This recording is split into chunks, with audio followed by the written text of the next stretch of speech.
Hello there, welcome back to my channel. In this video, I want to look at a control test of September 2023. So we are going to look at the second question of that question paper, that is on question 2 on economic growth. So on the first part of the question, it reads, name into development policies that have been implemented in South Africa since 1994. So it's that development policies they engage coherent activities in all areas of international cooperation and national policy. So in terms of development policies in South Africa, I have uh, Reconstruction and Development Program, which is RDP, Growth, Employment and Reconstruction, which is the GEAR. We have got other also that we can also include, but the question also requires two. So we have got other policies that we can also include as correct. So this is what we have on that part. Then we move on to the next question that we have, which reads, how does the size of the population affect the standard of living? So obviously, if the size of the population increases at a faster rate than the GDP, than the gross domestic product, we are going to see that it's going to negatively affect the standard of living. So in that case, we have the explanation that if the population increases at a faster rate than the GDP, there will not be any improvement in the standard of living as per capita income will drop. Remember, per capita income, we're saying the total income that we have in the economy divided by the total population, then we get the average income per individual. So that's what we have on that part. And then we move on to the next question that we have now, which is now on 2.3. Start the graph below and answer the question that follow. We're given a graph of South Africa's real GDP growth rate. So we can see that this is the graph that we have. We have got 2019, 2020, and January 2021. So the first part is saying identify the period in which the growth in real GDP is at the lowest. So we refer back to the graph. It is lowest in this part, whereby it's in 2020, January 2020, and we are seeing that this represents of 2020 as indicated here that it is showing negative. So that is what we have. We go to the next question. Name an economic indicator that is used to measure economic growth. So we are going to see that on that one. We have real GDP is the one that is used to measure economic growth. So that's what we have. Then on 2.2.1, second quarter of 2020 is our response. Then we go to the next person, briefly describe the term economic growth, and you can describe economic growth as an increase in the production capacity of a country. Or we can just say if the economic activity in the country has increased, we see that we have got economic growth. For example, we are saying if we compare the total monetary value of goods and services that has been produced in the previous year and the current year, if there is an increase, then we say there is economic growth. Then next question, explain factors that can lead to increased economic growth. We can talk about an increase in capital investment can lead to economic growth. Also, we can include things like increased labor productivity, which is we are saying the average units that are being produced by each individual worker. If it increases, there is also economic growth. Improvement in technology also can indicate that. And next question: why is South Africa experiencing low economic growth rate levels? So these are the points: the valuation and volatility of South Africa's currency, and an inadequate national infrastructure. We also have shortage of skilled labor, barriers to entry, limits to competition, and limited new investment opportunities. Lastly, we've got deficiencies in state organization capacity and leadership. So basically, that's what we have. Then moving on to 2.3.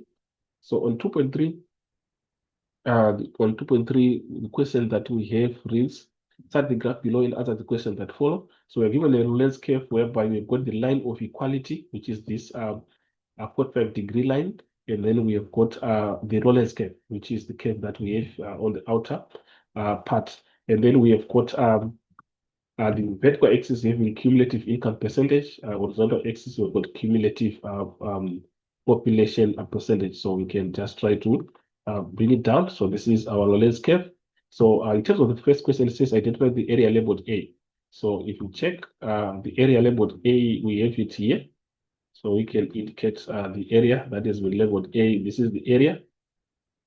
So with that, we can call that the area of inequality. So this is the area of inequality. So we are saying is the area of inequality. Then we move on to the next part of our question, which is saying, briefly describe the term wealth. So we can try to see what definition do we have in terms of wealth. So wealth is the value of all assets of wealth accumulated over time and owned by individual businesses or organizations. So this is the description that we have of wealth. So on 2.3.2, what percentage of income is received by 80% of the population? So cumulative population, we have on the horizontal axis. So we come here, you see that we've got 80% of this part. So if you go up, you see that we've got a point that we have here, which is going, if you go to the vertical axis, where we have the income, it will represent in this point, which is our 50%. So we have 50%. So basically, we can connect and to see that it is coming here at 40%. So we are saying 50%. Remember, it's coming from 80% on the horizontal axis. So basically, we are saying 50% is our response. And we move on to the next question, which is 2.3.4. Explain the meaning of the position of the Lorenz curve. So this is the position that we have of the Lorenz curve, and the question is saying explain that position. Our response is that the more the Lorenz curve deviates from the line of equality, the more uneven is income distribution in a country and vice versa. So this is the explanation. So this question, how does the Lorenz curve relate to Gini coefficient? So that is the question that we have. And remember, the Gini coefficient, it measures inequality on scale from 0 to 1, where higher values indicate higher inequality. So how does it relate to the Lorenz curve? We are saying the Gini coefficient information is used to draw the Lorenz curve.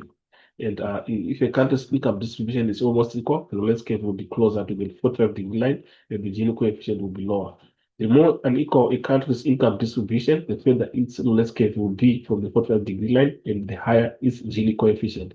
So those are the explanations that we have. We've got also the last point. If there is perfect equality, the Lorenz curve will be the same as the 45-degree line, and the Gini coefficient will be 0. So this is what we have. Then, and 2.4, discuss the importance of economic growth. So these are the importances. Remember, we've defined economic growth as the increase in economic activity in the country and the increase in the monetary value of goods that are being produced. If there's an increase, there's economic growth. So what is the importance? The importance is that economic growth generates income for government through tax revenues that can be used to fund infrastructure and social services. So those businesses that are increasing their activities, they're producing more, they're also going to be taxed. So the government will collect revenue.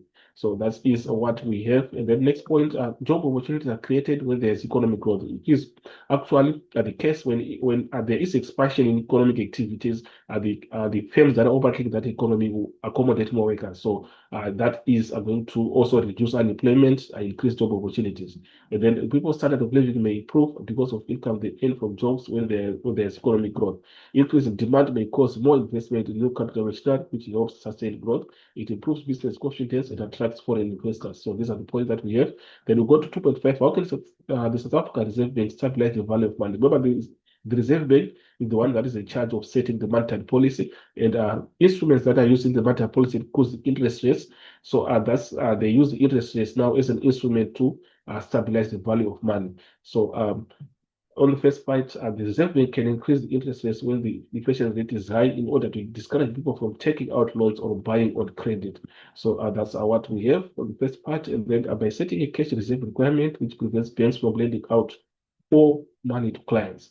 And also selling government bonds can also be used as a way for the Reserve Bank to withdraw money from circulation, and also by setting inflation targeting, which helps keep prices low by controlling interest rates. So basically, we can see that all the strategies that is being used by the central bank is the adjusting of the interest rates, so that they control the money in circulation. So by controlling money in circulation, they're also controlling inflation. So we have other points that we can also include in terms of that. So this becomes the last part that we have according to our question 2. So thank you for listening, and hopefully the video was helpful. And please, let's not forget to subscribe and share to our channel. Let's not forget to share the link to our colleagues who are doing economics grade level. As for this video, I'm signing out. We'll meet again in the next video.